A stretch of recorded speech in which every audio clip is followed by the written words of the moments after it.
If you could begin by clicking on the map in the top navigation bar and select ownership from the drop-down.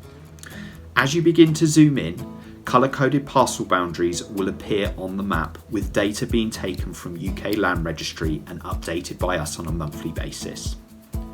There is a legend in the bottom left-hand corner which will explain to you the colour coding of the ownership layer. Click on a site to view the leaseholder and lease end date or access detailed freeholder information on the right-hand side. You can also purchase the Land Registry title deeds of a site, and if there's an arrow, you can click through to Companies House for further info on the owner. Now navigate to the left-hand side to utilise the ownership search. You can use this to search by a landowner to see their entire portfolio.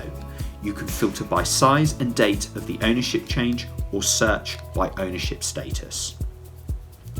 This helps you keep an eye on competitors, do better due diligence and find opportunities based on your industry insights.